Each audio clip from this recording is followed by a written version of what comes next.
le père peut offrir à sa fille pour ses 18 ans le fait qu'elle a fini l'école, le lycée et qu'elle rentre dans la vie active une chirurgie des seins. Augmentation, souvent, c'est l'augmentation. Voilà, ça c'est un cadeau. Ici en Bulgarie, les femmes, il faut savoir, sont très émancipées, plus qu'en France. En Bulgarie, toutes les femmes travaillent. Elles veulent être indépendantes et ça depuis toujours. L'IVG, l'interruption volontaire de la grossesse, existait bien avant la loi Veil en France, depuis les années 50.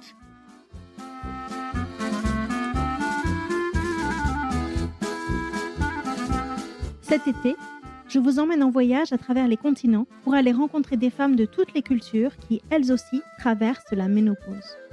Je suis partie à la recherche de celles qui rient en nous voyant nous morfondre à la première ride, celles qui partagent tout des secrets de leur mère et de leur tante, celles qui nous envient notre accès gratuit au traitement hormonal. Un voyage pour nous décentrer de notre regard de Françaises occidentales qui ont peur de vieillir. Alors, est-ce que la ménopause, ça se passe mieux ailleurs ?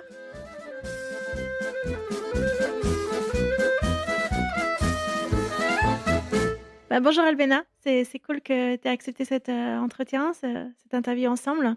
Là, en ce moment, tu es en Bulgarie, mais tu vis aussi en France. Tu es très calée sur la ménopause. Commence par me raconter un petit peu comment ça s'est passé pour toi, ta ménopause.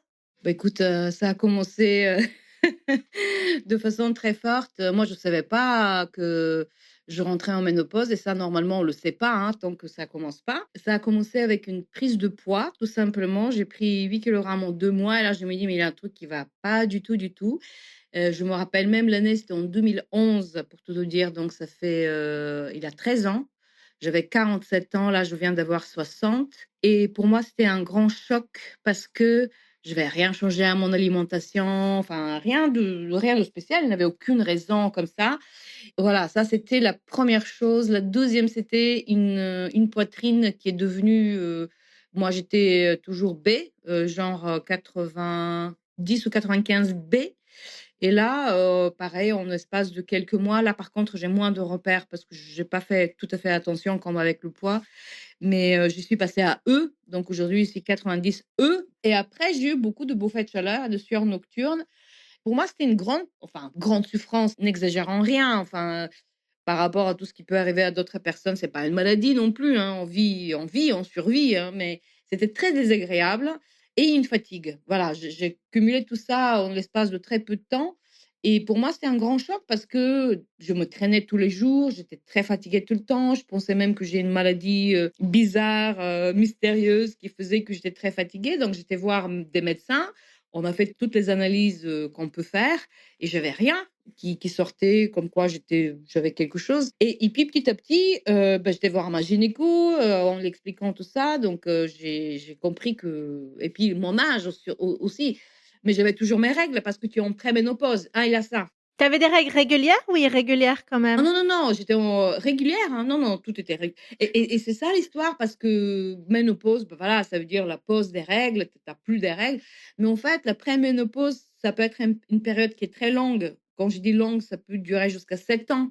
Pour moi, ça a duré aussi au moins, je ne sais pas, parce que en fait, on fait pas attention au départ, donc je j'ai pas vraiment te dire à telle date, telle année, tel mois, enfin, tu rétroactivement, tu te rends compte, mais ça a duré plusieurs années, oui.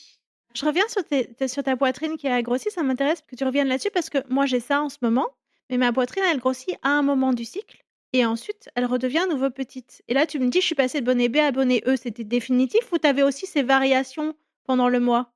Honnêtement, je me rappelle plus, tu sais, on fait pas tellement attention.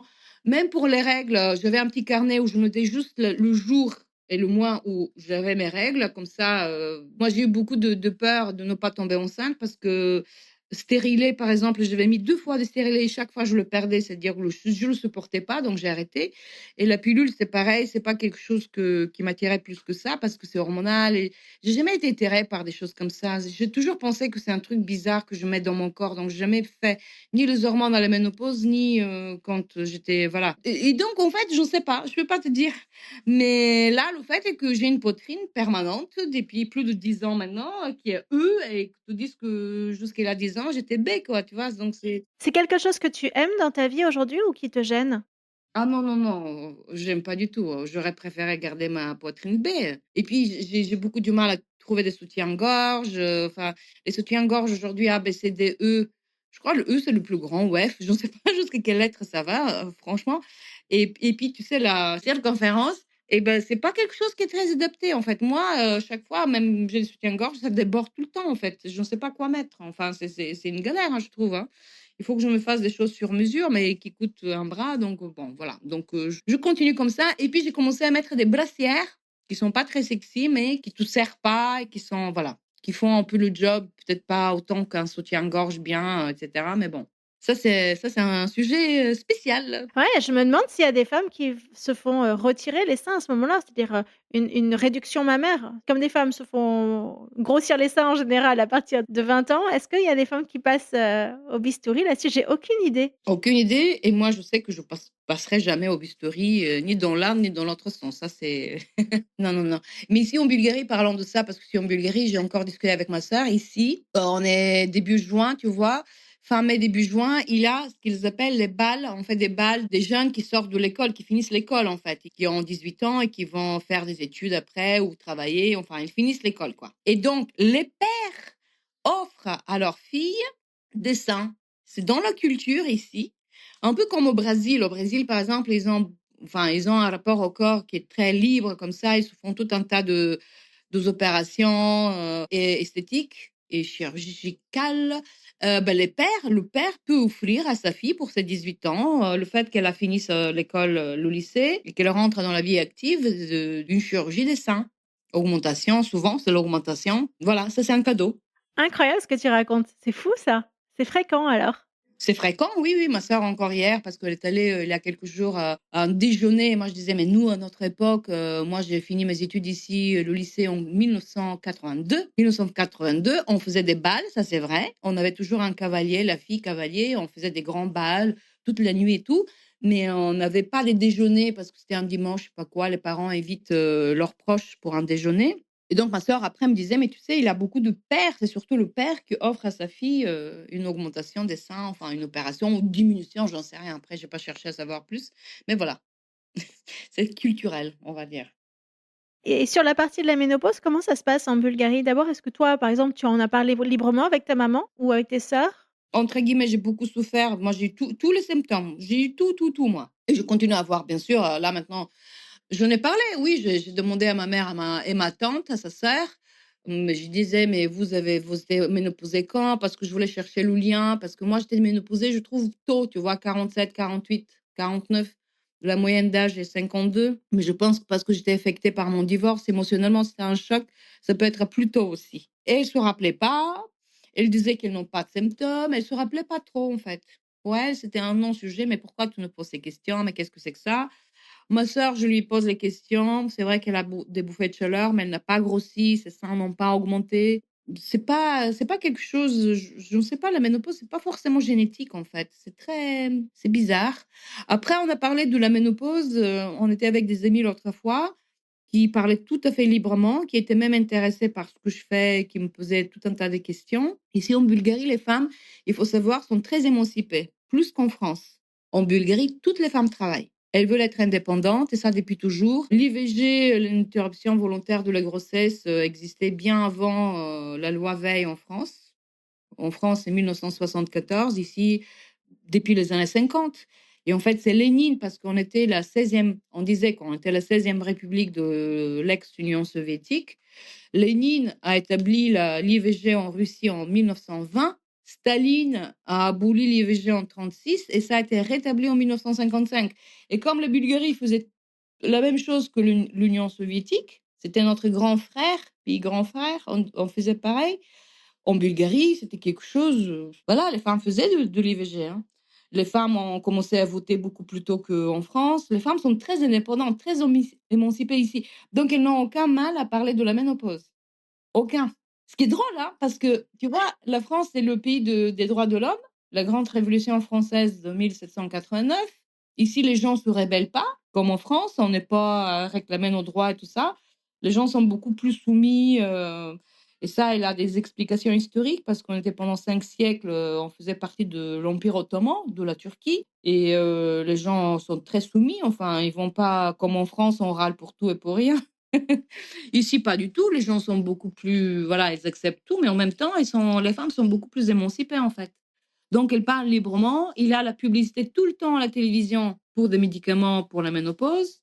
En France, moi, j'ai pas vu, peut-être qu'il en a, mais j'ai pas fait attention, je sais pas. Moi, j'ai jamais vu non plus.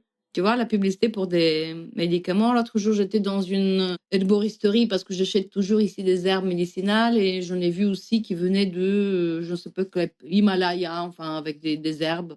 Donc, j'ai pris les photos, mais je n'ai pas bien étudié encore pour voir qu'est-ce qu'il y a dedans. Tu vois, des choses intéressantes comme ça. La France est à la fois un pays qui est très progressiste et à la fois, il a des petites choses comme ça qui sont très drôles. Tu vois, par exemple, la parité en femmes, moi, je me rappelle au début des années 2000, on parlait beaucoup. Il y avait des pénalités pour les entreprises s'ils n'avaient pas au moins 50% la parité femmes au COMEX, CODIR, etc. Et aujourd'hui, l'autre jour, je regardais, je crois, on est loin de 50%, hein. Ça a augmenté, mais on est 24 ans plus tard ou 20 ans plus tard, on n'est toujours pas là. Alors qu'en Bulgarie, beaucoup plus. Ah oui, beaucoup plus. Mais tu as des femmes partout, regarde. Le directeur général de l'UNESCO, pendant 2 mandats, c'était une Bulgare. Tu as des femmes bulgares qui sont très connues. IMF, le Fonds monétaire international, c'est une Bulgare qui est à la tête aujourd'hui. Tu vois, on a des femmes qui sont très connues. Dans le sport aussi, tu as beaucoup de femmes qui sont très connues. Les femmes bulgares sont des battantes, des femmes émancipées, donc elles n'ont aucun problème. Alors maintenant, de parler de la ménopause en l'occurrence, pourquoi en France on ne parle pas? Les femmes, tu dirais, on penserait que les femmes sont aussi émancipées et finalement, pas autant que ça en fait. C'est drôle, hein? Non, on n'en a pas parlé jusqu'à présent, ça commence tout juste, hein, à parler de la ménopause dans l'espace public. Et puis, on s'attend que des femmes, comme Monica Bellucci, enfin, elle est italienne encore, mais bon, disons qu'elle est en France. Mais après, tu as quelques grandes stars, qui j'ai écouté l'autre jour, James Fonda parle beaucoup, enfin, qui parle de vieillissement en général. Celle qui jouait dans 4 mariages, un enterrement, comment elle s'appelait? Je regardais hier, pareil, il parlait de vieillissement et une journaliste lui disait: «Mais n'avez-vous pas peur de ne pas être belle en vieillissant?» Elle dit: «Mais moi OK, je vieillis, mais je suis toujours belle, enfin, de quoi me parlez?» Je te dis, ici, les femmes sont beaucoup plus libres dans leurs paroles. Elles assument beaucoup plus. Nous, on a autour de nous beaucoup de familles, de couples où la femme gagne beaucoup, beaucoup mieux sa vie que le mari, hein. Elles n'ont aucun problème de divorcer, de se séparer, absolument pas, tu vois? En France non plus d'ailleurs, mais en France, tu as plus de 40, il me semble, il faut regarder les statistiques, des femmes qui ne travaillent pas. Oui, il y a aussi le problème des femmes seniors qui ont du mal à retrouver un emploi, qui ont des fins de carrière difficiles. Est-ce que c'est différent en Bulgarie? Je pense pas qu'il y a ce sujet ici. Là, l'autre jour, parce qu'ici, je fais une formation sur les herbes en ce moment. Donc, on va dans la montagne. Tous les jours, on a des cours et des workshops. Enfin, on manipule les herbes et tout ça. Et donc, il y a une qui est dans mon groupe qui a 49 ans et elle est en train de changer de travail. Personne, elle quitte pour aller à un autre parce que ça lui plaît plus. Elle m'a jamais parlé. Oh là là, j'ai 49 ans, comment je vais changer, etc. Non, je pense pas que c'est un sujet ici. J'ai pas entendu dire des femmes qui sont au chômage. Déjà le chômage ici, c'est très différent par rapport à la France qui est un pays, on le sait, hein, c'est l'État-providence comme pour la retraite. Ici, les gens rigolent quand je leur dis et ils le savent parce que ça passe à la télé, ils en parlent, que de 62, tout ce que ça a fait, on est passé à 64. Moi, j'ai une cousine bulgare qui est en Allemagne, elle me dit: «Mais qu'est-ce que c'est que ça? Nous ici, c'est je ne sais plus 65 ou 67 et ça choque personne». Et c'est quel âge la retraite en Bulgarie? 65. Mais tout le monde rigole avec ça, hein. 62 déjà, ils disent: «Mais qu'est-ce que c'est que ça?» Même, aux États-Unis, ils disaient: «Mais are French very lazy?» Tu vois? Est-ce que les Français sont trop paresseux? Pourquoi ils veulent pas travailler? Bon, ils bifurquent un petit peu de la ménopause, mais c'est lié si tu veux. Ça reste les questions de qu'est-ce qu'on fait dans sa deuxième partie de vie, de midlife, de comment on la vit dans la culture dans laquelle on est inséré. Moi, maintenant, je pense que je vais jamais arrêter de travailler dans le sens où, OK, je suis à la retraite officiellement à 67 ans quand tu arrives. Grosso modo, les employeurs te disent: «Bah, bye bye». Moi, avec les herbes, par exemple, ça m'intéresse. Je ne sais pas qu'est-ce que je ferais, mais déjà, j'ai une attirance pour les plantes que je ne sais pas comment expliquer parce que ni ma mère ni ma sœur s'intéressent aux plantes. Tandis que moi, je vois des plantes et je tombe en admiration totale. Rien que quand je regarde les fleurs, le bleu, le rose, enfin, toutes ces couleurs, mais je trouve ça inouï. Comment on peut avoir des couleurs pareilles? Et puis tous les usages qu'on peut faire. Et j'ai déjà testé deux, trois petites choses là. C'est extraordinaire, hein. Qu'est-ce que tu as testé avec les plantes? Par exemple, pour les cheveux, tu peux avoir le lierre que tu trouves partout, tout à fait normal. Tu prends quelques feuilles, genre à 5, 6, 7, tu les coupes en petits morceaux ou tu peux carrément les écraser. C'est important pour les substances bioactives. Il faut pas les prendre entières. Tu coupes en petits morceaux pour avoir encore plus de substances pour qu'ils soient plus actifs si tu veux. Et en fait, après, tu vas les faire bouillir dans l'eau chaude, tu laisses reposer comme tu fais une tisane normale. Et une fois que tu as bien lavé tes cheveux, tu peux mettre cette eau à la fin. Tu fais un petit massage de ta tête. Tu mets une serviette, que ça s'imprègne bien dans tes cheveux, tu vois, et ça fait pousser tes cheveux. Mais moi, j'ai remarqué, mes cheveux sont beaucoup plus doux après. Mais c'est la même chose avec les orties, par exemple. Ils ont un effet comme ça. Sur les cheveux? Les orties, il paraît que ça sert à tout. Ah, les orties, ils ont beaucoup d'applications, ouais, énormément. Et tu peux les manger. Il y a beaucoup qui sont non seulement médicinales, mais aussi comestibles, etc. Et comme ça, tu peux faire une cuisine un peu plus naturelle et tu vois, des choses comme ça. Donc, c'est pas mal, hein, je trouve. Moi, par exemple, les feuilles de framboisier, je les utilise pour quand j'ai des bouffées de chaleur de temps en temps. C'est très bien, ça me calme tout de suite. Et il n'y a pas d'hormones dedans, il n'y a pas des phytoestrogènes. Il y a d'autres substances bioactives qui font que ça réagit comme estrogène-like, tu vois, mais il n'en a pas. Et ça, c'est pas mal parce qu'il y a des femmes qui peuvent pas prendre des hormones. Donc, moi, je leur dis, bah, prenez des feuilles de framboisier, vous me direz. Après, encore une fois, ça peut agir sur certaines et pas sur d'autres, hein. Ça dépend des gens, hein. On peut voir, on est très différentes, en fait. Mais je le vois, tu vois, aujourd'hui, le groupe Facebook que j'ai créé, c'était le premier groupe sur la ménopause. Je l'ai créé en 2017, donc ça fait plus de 6 ans maintenant. Il y a, je sais plus combien de membres, plus de 13 000. C'est pas énorme, hein. Tu vois, pour toutes ces années, c'est pas non plus. Mais quand même, il y a suffisamment de femmes. Quand je regarde qu'est-ce qu'ils discutent, toutes disent les mêmes choses. Tous. Et ça, c'est extraordinaire. Parce que quand ils vont voir un médecin, etc., souvent, les femmes le disent, hein, beaucoup.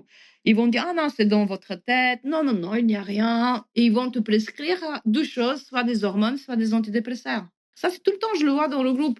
Il y a aussi des médecins qui refusent de prescrire des hormones quand les femmes en demandent. Moi, j'ai aussi des témoignages comme ça. C'est dans tous les sens. Le manque de formation je trouve des médecins, il est assez important aujourd'hui. Mais oui, mais oui. Ben, après, j'en sais pas. Moi, les hormones, je sais que de toute façon, même si je veux aujourd'hui subitement, je me dis: «Ah youpi, je vais prendre», je ne peux pas. Parce que tu es ménopausée depuis trop longtemps, c'est Je ça? suis une ménopausée depuis trop longtemps. Enfin, personne ne me donnera ça.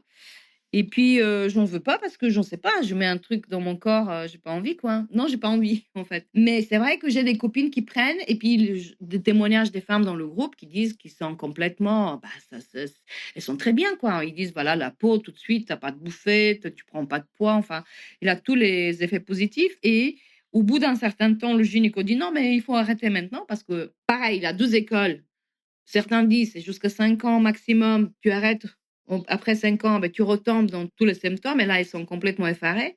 Ou ils disent: «Non, tu peux continuer». Aux États-Unis, il y a des femmes qui prennent pendant 30 ans des hormones, hein. Donc moi, j'en sais pas, je n'en sais rien. Je suis pas un médecin et puis même les médecins entre eux, les gynécos sont pas d'accord, donc j'en sais pas. De toute façon, c'est quelque chose qui vient de l'extérieur. Encore une fois, ça, c'est soi-disant des hormones bioidentiques, hein, tu sais bien, qui viennent des plantes. Et alors, comment ça se passe en Bulgarie? Est-ce que les femmes, elles ont accès aux hormones bioidentiques? Est-ce que c'est vendu? Est-ce qu'elles en prennent beaucoup par rapport aux françaises? Tu sais ou pas? Je connais pas des femmes qui prennent des hormones aussi. Non, je ne connais pas. Forcément, ça existe, mais c'est de façon on n'en parle pas déjà, tu vois? Les médicaments dont ils vont enfin les médicaments, ça c'est plutôt des herbes et moi je sais que quand j'étais en Bulgarie au tout début de mes symptômes, mais j'étais désespérée parce que je savais pas quoi prendre, ma gynéco me conseillait rien par les hormones et moi au début je disais: «Non, non, non». Un jour, j'ai pris parce que je pouvais plus des crises de panique, mais après j'ai jeté la boîte très rapidement parce que c'était marqué, dans la notice, tu sais, il a des notices que ça provoque le cancer et je dis: «Mais bon, même s'il y a un risque très minime, je les prends pas», donc je les ai jetés au bout d'un mois et en Bulgarie, je cherchais et je me rappelle très bien, une amie m'avait dit: «Tiens, prends ça», c'était des racines, c'était un truc allemand qui n'avait aucun effet, mais je le prenais pendant plusieurs mois. Et chaque fois quand je venais ici, je prenais des boîtes et c'était un truc des extraits des racines d'une plante, mais je me rappelle plus de laquelle parce que c'était là longtemps. Mais je prenais ça, mais c'était pas efficace. Bon, voilà, tu vois. Mais personne ne me parlait déjà, moi, je voulais pas d'hormones et puis autour de moi, les gens ne prennent pas d'hormones. Ici, en Bulgarie, ils sont très portés sur les plantes médicinales. Oui, c'est quoi les plantes médicinales? Alors raconte un petit peu plus. C'est la même chose que les compléments alimentaires ou c'est encore différent? Les compléments alimentaires, si tu veux, tu peux faire plusieurs plantes dedans. Ça, c'est des mix. Tu fais des mixages. Ou un complément alimentaire, c'est de la vitamine C. Il y a des compléments alimentaires avec, de l'actaé de agrape, avec, de labourage de l'onagre, avec de l'ashwagandha, du safran, des choses c'est des choses comme ça dont tu parles? Oui, mais je te parle pas des compléments parce que ça veut dire que la plante a été cueillie déjà. Déjà, c'est très important la plante, à quel moment de l'année tu la cueillis. Est-ce que c'est au début de l'année, milieu, la fin? Est-ce que c'est au moment de la floraison? Il faut que tu connaisses exactement parce que tu sais que ce moment-là, les substances bioactives sont les plus fortes et c'est là où tu dois la cueillir. Et c'est là où moi je porte un doute sur tout ce que les plantes que j'achète en France. Je vais dans une herboristerie à côté de chez moi et il y a une qui est Palais Royal à Paris qui est très connue de Michel, je sais plus comment elle s'appelle, c'est la plus ancienne. Déjà, c'est important quand est-ce que tu cueilles la plante, comment tu la traites, comment tu la sèches jusqu'à 40 degrés, etc. Comment tu vas la conserver et elle se conserve maximum 2 ans. Deux, parce qu'après, les substances, ben, ils diminuent en fait et tu as tout l'intérêt de la consommer. Après, tu peux consommer certaines plantes comme le trèfle rouge en ce moment. Il y en a plein. Moi, ce que je fais autour de moi, il y en a plein. Moi, j'habite à Meudon, tu vois, à côté de Paris. Et ben, je prends, quand je fais mon jogging, dans mes poches, je prends juste la floraison. Après, je le découpe en petits morceaux. Au départ, je le faisais pas parce que je savais pas qu'il fallait découper pour activer plus les substances. Je le découpe, je mets de l'eau chaude et puis je bois ça.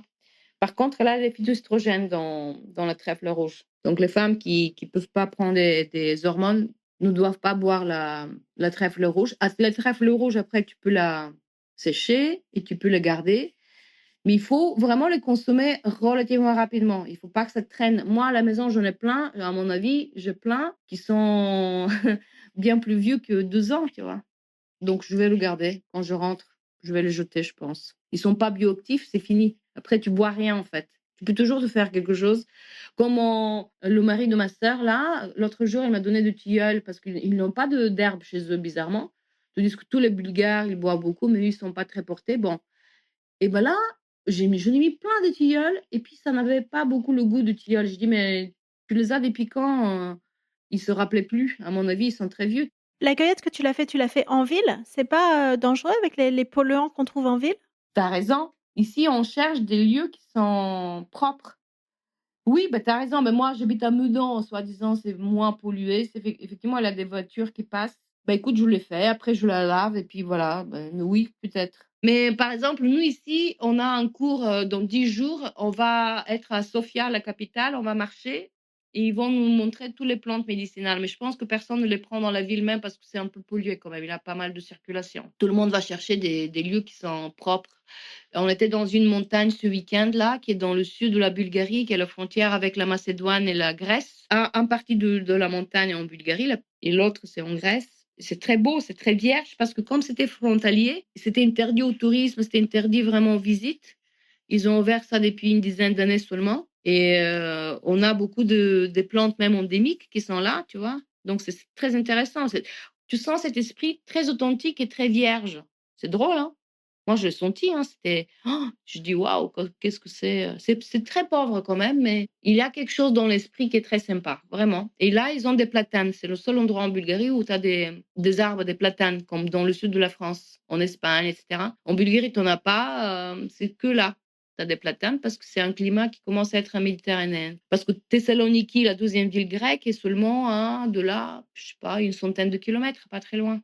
C'est hyper intéressant ce que tu fais avec les herbes et tout le savoir que tu as accumulé là-dessus. Donc tu dis qu'il y a des choses que les femmes peuvent faire elles-mêmes ou tu recommandes quand même d'aller voir un herboriste et de les acheter dans des boutiques, qui ont fait le travail de cueillir au bon endroit, à la bonne période, sécher correctement? Mais tu sais, c'est un grand plaisir, enfin, si tu aimes faire ça, moi j'adore ça. Moi, c'est pour ça que j'apprends maintenant, pour voir quelles sont les plantes, parce qu'on n'a pas tout à fait les mêmes plantes et même si c'est la même plante, Elle peut être différente en termes de substances bioactives parce que c'est pas le même terre, c'est pas le même climat, c'est pas la même humidité, et cetera.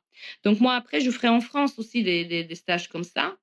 Ici, ça dure quand même plus d'un mois, donc c'est assez costaud si tu veux. On a des cours théoriques, on a des visites dans les montagnes, puis on a des workshops, enfin ateliers où on manipule, on va distiller, etc. On va aller traiter ces choses-là. Moi, je le ferai moi-même parce que j'aime beaucoup. Je vais m'équiper après des appareils spéciaux pour faire la distillation, des choses comme ça. C'est très amusant, hein. C'est une tradition bulgare ou pas spécialement? Si, si, si, ici, tout le monde adore les plantes médicinales, sauf ma sœur. Je ne sais pas, elle n'a pas une attirance spécifique, mais autour de moi, on est un grand groupe. Là, à la montagne, quand on était ce week-end, on est 30, on était divisé en 3 groupes pour qu'on puisse, avec guide de chaque groupe, qui nous promenait dans les montagnes, et on regardait les plantes. Et puis, j'essaie de les retenir parce qu'il y en a beaucoup. Hein. Si tu veux, en Bulgarie, tu en as 4000. Et sur les 4000, tu as 500 qui sont médicinales. Et nous, on va étudier 140. Si j'arrive à retenir 140, c'est déjà bien. En France, c'est à peu près le même nombre, 120, 140, qui sont utilisés de façon massive, on va dire, qui sont connus. Bah, pour la ménopause, bien sûr, c'est la sauge. Donc, j'en ai vu ici, la sauge, c'était le week-end d'avant. Pas loin de Sofia, on était dans des champs. En France, on a partout. La sauge Claria, voilà, c'est celle qu'on utilise. Mais elle a des phytoestrogènes, donc c'est pas pour toutes les femmes. Et moi, à la maison, j'en ai acheté au Palais Royal récemment. C'est un grand paquet. Je me fais régulièrement des tisanes avec ça parce que moi, j'ai pas de problème de côté hormonal. J'ai pas des antécédents, tout ça, donc voilà. Après, le soja, moi, j'aime pas, que c'est génétiquement modifié. C'est une plante, qui a été importée en France, bah, d'abord de l'Asie, et là, maintenant, il y a beaucoup en Amérique latine, mais qui était génétiquement modifiée parce qu'ils ont commencé à nourrir les animaux avec ça. Mais en France, il y a pas d'OGM sur le soja? C'est qu'aux États-Unis? Ah non, non, non, moi, j'ai compris qu'en France, il y en a aussi. Mais de toute façon, ça se cueille pas dans la forêt le soja, c'est des Non, cultures, ça se cultive. Et puis, normalement, aussi, il y a une différence entre une plante cultivée et une plante qui est sauvage. La plante sauvage, normalement, a plus de substances bioactives que celle que tu cultives. Donc, il vaut mieux la trouver dans la nature, en fait. Mais en France, il en a tout. Hein. Regarde, il y a tellement de montagnes, tellement de champs, tellement de choses. C'était un pays rural, la France. Hein.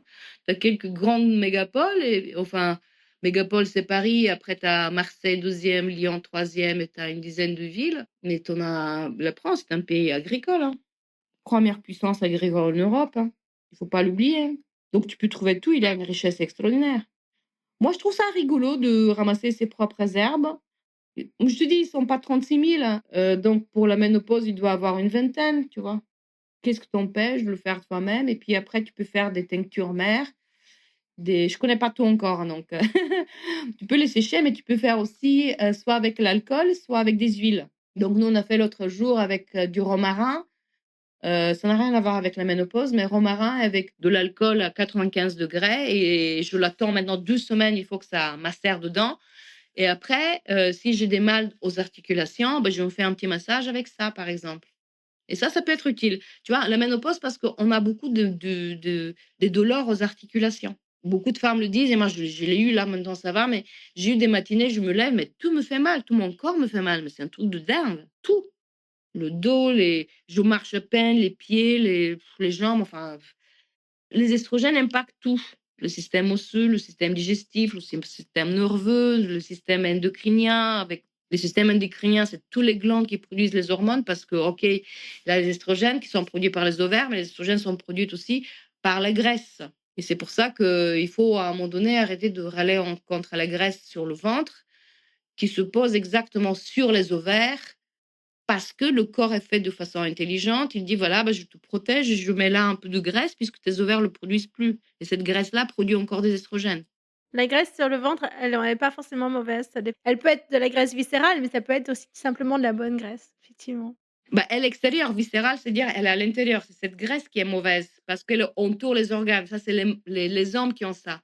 C'est pour ça que tu peux pas pincer ton ventre. Nous, les femmes, on a la chance parce que la nôtre, elle peut être viscérale aussi, mais elle est surtout à l'extérieur. Tu peux pincer ton ventre. Tu vois bien tes couches graisseuses là. Un mec qui a un gros ventre, il peut pas le pincer parce que les graisses à l'intérieur, elle est pire encore.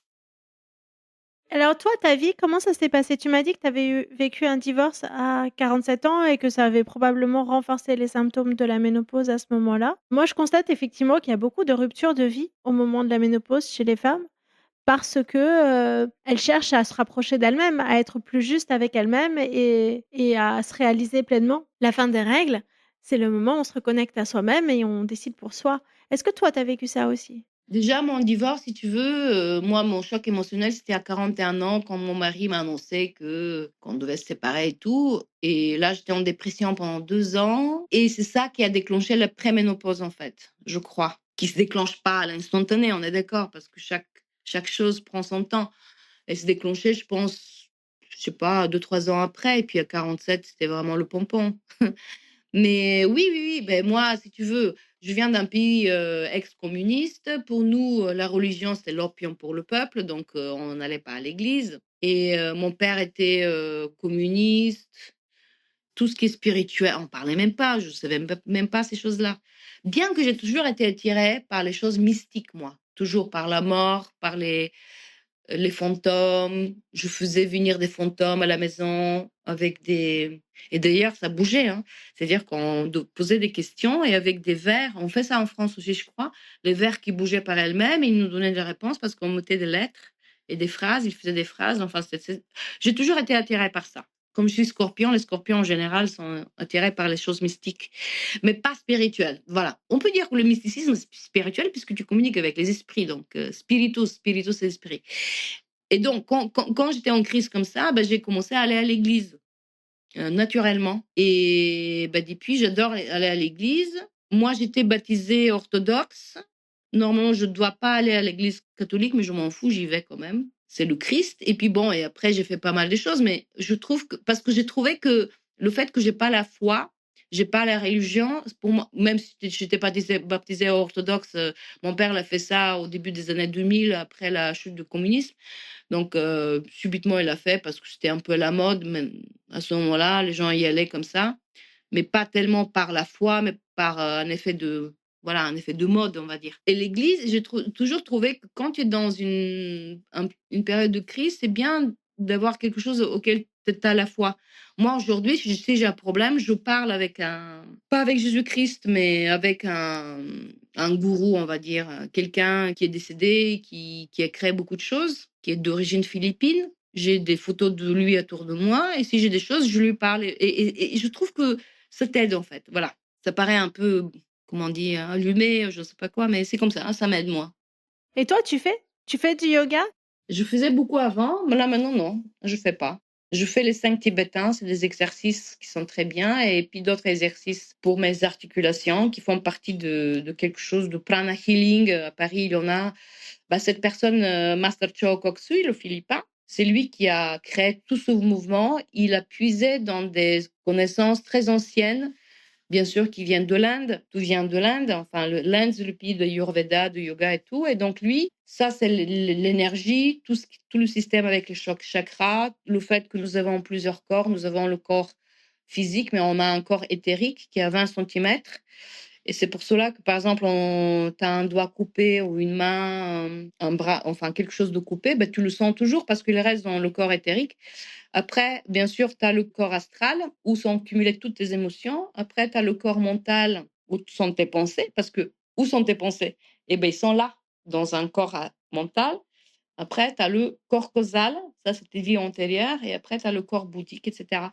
Donc, nous, on est entouré des corps, on ne les voit pas, et c'est pas parce que tu les vois pas, parce que c'est invisible pour toi, que ça n'existe pas. C'est comme on se parle, tu vois, avec le téléphone. Tu peux parler à l'autre bout de la terre. Comment ça se passe? Bah, tout ça, c'est énergie, en fait. Des vibrations. Tout vibre. Des choses comme ça. Donc, si tu veux, le yoga, là, maintenant, je fais pas, mais je fais les 5 tibétains que je recommande à toutes les femmes parce que ça te stimule tous les chakras, tous tes centres énergétiques et c'est très rajeunissant. Les moines tibétains font ça beaucoup et ils paraissent beaucoup plus jeunes que leur âge. Tu vois, prana, c'est comme Uchi ou Chi ou etc. C'est des centres énergétiques pleins de vie. Et nous, on est des êtres spirituels qui vivent une expérience terrestre. Est-ce que tu as aussi une vie amoureuse aujourd'hui? Oui, un tout petit peu. J'ai quelqu'un que je connais depuis très longtemps, mais c'est devenu une relation très il est très proche, on se connaît super, hein. Après mon divorce, en fait, voilà, donc ça dure, 17-18 ans. Je me rends compte, que les femmes, la sexualité, c'est vraiment à double tranchant. Il y en a certaines qui continuent à avoir une sexualité très active après la ménopause et d'autres pas trop. Est-ce que toi ou est-ce qu'en Bulgarie, tu sais un petit peu comment ça se passe pour les femmes? Ah ben je sais, oui, oui, parce qu'on en parle. Les femmes ici sont très libres. Ben, c'est-à-dire qu'il n'y a pas de vie sexuelle. Déjà, la femme, petit à petit, le libido n'est pas là, mais les mecs non plus, hein.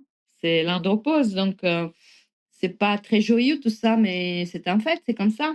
Donc autour de toi, les femmes à la ménopause, elles arrêtent d'avoir une vie sexuelle? Alors, il y en a certaines, l'autre fois, on était avec des amis là, qui sont pareils, en ménopausée, mais qui continuent à en avoir, c'est parce que leur mari veulent. C'est le mari, mais elles n'ont pas envie. Elles le font pour leur mari, mais si tu les laisses comme ça, elles n'ont pas envie. Mais ils ont des maris qui sont encore actifs. Donc voilà, elles le font. Même un qui était plus de 70 ans parce qu'ils ont 15 ans d'écart, ou un truc comme ça, j'ai compris.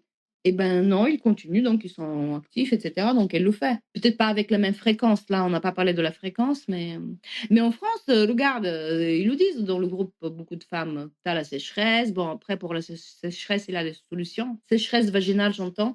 Pas des cheveux, pas de la peau. Bon, ça, c'est facile, hein, tu prends l'huile de coco, mais ou d'autres huiles, enfin, peu importe. Ça, c'est pas compliqué. Mais elles n'ont pas envie, quoi. Elles n'ont pas envie. Moi, c'est pareil, moi, j'ai pas envie. Je suis très bien comme ça. Tandis qu'avant, j'étais sexuellement très active. Moi, je suis scorpion, donc le scorpion, c'est le signe le plus sexuellement actif. Et donc ça s'est arrêté avec la ménopause? Oui, par contre, tu vois, quelque chose qui est intéressant, les femmes parlaient que si tu fais pas, ça s'atrophie, ton vagin s'atrophie, les muqueuses s'affinent, etc. Moi, j'étais chez la gynéco récemment, elle me dit, ah, vous commencez à être atrophiée, ça m'a pas plu du tout. Parce que, tu vois, rien que le mot atrophié, ça me paraît horrible. Si tu peux, si on a avec qui, etc., eh ben, vas-y, fais quand même. Parce que c'est pas bien s'atrophier. Enfin, je veux dire, à 55, 60 ans, mon Dieu, attends, on a encore 20 ans devant. Et toi, qu'est-ce que tu fais alors pour entretenir ton vagin si tu as plus de relations? Et ben, la gynéco m'a prescrit des ampoules, je ne sais plus comment ça s'appelle, avec l'acide hyaluronique. Donc maintenant, j'ai commencé à mettre 2 fois par semaine. Mais c'est récent, donc je ne peux pas te dire le résultat. Bah, c'est l'acide hyaluronique qu'on utilise pour la peau aussi, etc., hein. Mais moi, je sais que quand je fais, et si c'est sec, ben, je prends l'huile. Là, qu'est-ce que j'ai pris récemment? Une huile de je sais pas quoi. Je ne sais plus qu'est-ce que c'était. J'avais une huile là. Parce que j'ai tout le temps des huiles à la maison là. Ou huile de coco, elle est très bien. Elle est neutre, elle n'a pas d'odeur, tout ça, donc c'est bien. Ça, c'est pas un problème. C'est vraiment l'envie. Moi, j'ai pas envie, c'est tout. Mais je me force. Je me dis, bon, ben, je vais me forcer, quoi. À quoi tu te forces? Et ben, de faire l'amour. J'ai pas envie, mais je me dis, ben, je me force de le. C'est comme l'appétit. L'appétit vient avec la. Après, ça me plaît, mais au tout début, je dois me forcer, en fait. Une fois que je suis dans le truc, ça va. Et voilà, mais je pense que la plupart des femmes, c'est ça, hein. Et quelque part, si tu veux, c'est pas plus mal de ne pas avoir envie, de ne pas avoir libido, parce que les mecs, c'est pas leur cas. Imagine, parce qu'on est seul, souvent il y a des femmes qui se retrouvent tout seules. Imagine, tu es toute seule et tu as envie. C'est pas drôle, hein. Donc la nature est bien faite. On se retrouve, beaucoup de femmes se retrouvent seules, elles n'ont pas envie, c'est très bien. Parce que moi, je sais que quand je divorçais, j'avais quand même 40, quand j'ai commencé le début, parce que ça a duré quelques années, 41, 42, j'étais en pleine bien et pour moi, c'est très dur. Parce que je ne m'attendais pas. Du jour au lendemain, mon mari a dit, ah ben voilà, il est parti dormir dans une autre pièce. Oh, pour moi, c'est dur, dur ça. Parce que tu as envie. À 40 ans, tu es encore en plein. Voilà. Et ça, c'est dur. Tu as envie et tu personne, donc c'est horrible. Et donc, j'imagine que les mecs sont comme ça, tu vois. Les mecs, leur désir dure plus longtemps que chez la femme. Et nous, les femmes, puisque bah, le désir s'éteint, on n'a pas de libido, finalement, c'est pas plus mal, comme ça, tu souffres pas, enfin, ça va. Bah, il y a aussi des femmes qui disent qu'elles ont un regain de désir à ce moment-là, qu'elles se sentent plus libres, libérées de la contraception, qui rencontrent parfois un homme ou pas forcément et qui revivent une sexualité très différente de celle qu'elles ont vécue avant, mais très intense. J'ai aussi eu des témoignages comme ça. Parfait. Moi, je dis, Inch'Allah, c'est très bien, parce que moi, c'est ça que j'aimerais bien vivre, peut-être encore une fois. Parce que tu vois, par exemple, à un moment donné, quand j'ai retrouvé quelqu'un après mon divorce, j'ai fait femme fontaine. Tandis que j'étais mariée pendant plus de 20 ans, j'ai jamais été femme fontaine. Et j'étais voir ma gynéco, je me rappelle, je dis, mais dis donc, un truc bizarre avec moi, maintenant je suis femme fontaine. Elle me dit: «Mais vous avez rencontré quelqu'un d'autre? Nouveau par rapport à mon mari avec qui j'étais, tu sais, 20 ans, voilà». Et je dis: «Oui». Elle me dit: «Ben voilà, c'est pour ça». Parce que quand tu rencontres quelqu'un d'autre, c'est pas ton mari que tu connais depuis 30 ans ou 40 ans, enfin, tu vois? Tu rencontres quelqu'un d'autre de nouveau, peut-être ça revient le désir et tout ça. Je présume que si tu es quelqu'un, s'il a une attirance, c'est pour ça que je te dis, moi j'aimerais bien tomber amoureuse, mais que ce soit réciproque. Peut-être là, il peut avoir un regain de sexualité extraordinaire. On fera un podcast, si c'est le cas, je vais te contacter, Aude, si ça Tu me m'arrive. raconteras ça, oui. Ça se trouve que je redeviens femme fontaine, on va voir. Non, c'est extraordinaire. On va voir, je sais pas. Peut-être pas, hein, peut-être ce jeu est resté comme ça. Mais c'est bien, je trouve que ça, c'est bien. Jane Fonda parle très bien de ça. Elle a commencé à prendre de testostérone pour stimuler justement le libido. Et je dis qu'elle a des amants beaucoup plus jeunes qu'elle. Très bien.